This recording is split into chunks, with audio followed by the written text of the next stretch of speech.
kene, tak ceritani bab Nusawufi. Pulo sing mauni dilalekake, nanging ujuk-ujuk nasibe malih saka awu dadi benteng pertahanan sing paling jaba. Sawiji dina ing desa Wufi. Ing pungkasan abad 12 kuwi ya, Nusawufi iki wis kaya pulo mati. VOC wis lunga, bangkrut. Sing isih ana mung ya sisa-sisa kobongan. Cerita gagale proyek dagang.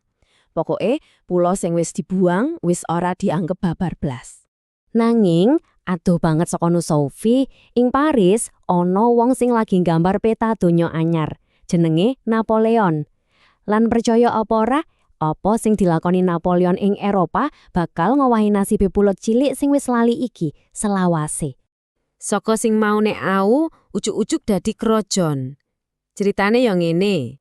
Mula mugone taun 1999, VOC kongsi dagang Walanda sing kondang kae ambruk, gulung tiker. Terus mlumpat 7 taun, 1806 Napoleon nguasani Walanda. Nah, iki sing penting. Amarga Walanda dikuasani Prancis, otomatis kabeh jajahane klebu Hindia Walanda dadi duwene Prancis. Pucuke, ing taun 1808, Napoleon ngirim wong sing jenenge Daendels menyang Jawa. Tugase, ngamanahake bondo anyar iki. Ujuk-ujuk statuse Hindia Walanda malih. Saka sing maune mung koloni dagang rempah-rempah, saiki dadi pion penting ing papan satur donya.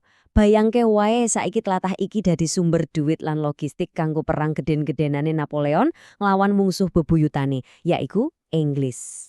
Lah Inggris kuwi kan sing nguasani segara, angkatan laute paling kuat. Terus kepriye carane Prancis nglindungi hadiah anyar sing jenenge Jawa iki? Iki tantangan sing ora gampang lho. Nah, kanggo jawab tantangan kuli, Napoleon butuh pulo sing strategis. Lan saka kene, Nusawufi sing maune ora dianggep, ujuk-ujuk mlebu maneh ing panggung sejarah. Dipilih dadi kunci. Lan sing dikongkon nglakoni rencana iki yaiku Herman Willem Daendels. Wong iki dudu wong dagang.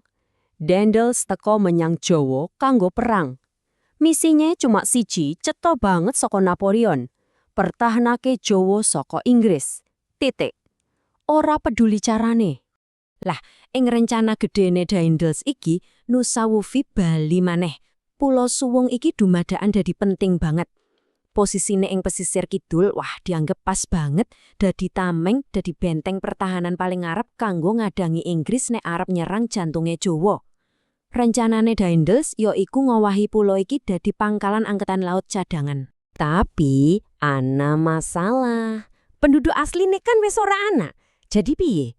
Gampang, Daendels nggawa atusan tenaga kerja saka Jawa. Wong-wong iki dipeksa kerja lewat sistem Heerediensten kanggo mbangun impene Daendels ing pulau iki. Lan pembangunane wah edan-edanan, cepet banget lan gede-gedean. Coba bayangke, dheweke mbangun kabeh iki bebarengan.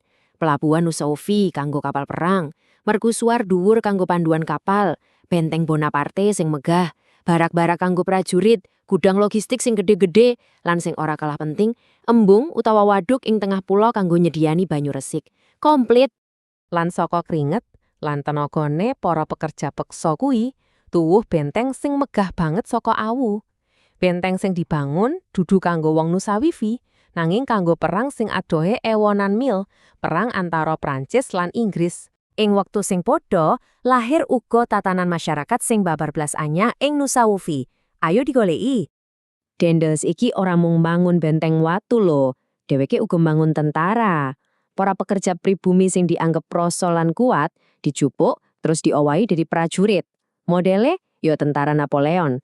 Bayangke, saka sing maune nganggo klambi tradisional Jawa nyekel pacul, saiki kudu nganggo seragam gaya Eropa, ngerti perintah nganggo basa Prancis lan Walanda, lan tangkas nggunakake bedil modern. Bedane atuh banget. Amarga ana wong Eropa lan pribumi sing urip bareng, otomatis nggawe kelas-kelas sosial. Kaku banget. Paling dhuwur, mesti wae para perwira Eropa, dheweke sing mimpin. Ing tengah-tengah, ana para bintara lan mandor pribumi, tugas sing ngawasi. Lah sing paling ngisor, ya para pekerja rodi lan para abdi. Tatanan iki ketok cetha banget ing saben dinane. Coba bayangke urip ing pos militer sing adoh saka ngendi-ngendi kaya Nusa Wubi. Jarang banget, malah meh ora ana wong wadon Eropa. Kahanan kaya ngene iki sing gawe para perwira lan prajurit Eropa akeh sing banjur njalin hubungan karo wong-wong wadon Jawa. Lan saka hubungan-hubungan iki lahir generasi sing anyar. Generasi pisanan komunitas Indo-Eropa ing Nusa Wufi. Wong-wong campuran sing dadi cikal bakale masyarakat pulau iki ing tembe mburi. Nanging, cerita proyek gede iki mandek ing tengah dalan. Ujuk-ujuk. Iki babak pungkasan saka cerita jaman Prancis Walanda ing Nusa Wufi. Tahun 2012. Apa sing diwedeni Dendels akhire kelakon. Inggris teko nyerbu lan kasil ngerebut Jawa. Wes, rampung. Pemerintahan Prancis Walanda ing Hindia Walanda resmi bubar. Begitu kalah, Daendels orang ngenteni suwe. Kabeh pasukan intine langsung ditarik mundur saka Nusa Wufi. Para perwira Eropa, para administrator, kabeh melu lunga. Pulo sing lagi wae dibangun rame-rame, ditinggal lunga maneh kanthi cepet. Kapal-kapal lunga lan benteng sing megah kae dadi sepi, suwung. Swara palu lan perintah militer ilang, ganti dadi sepi mamring. Nanging, senajan para panguwasa Eropa wis lunga, ana sing isi kari. Sing isi tetep manggon yaiku para prajurit pribumi, para pekerja, lan keluarga-keluarga Indo-Eropa sing isi anyar. Wong-wong iki, kanthi budaya lan basa campurane, tetep ana ing pulau kuwi. Nanging bar Inggris teko pulo iki ditinggal gledak sepisan malih tanpa tatanan.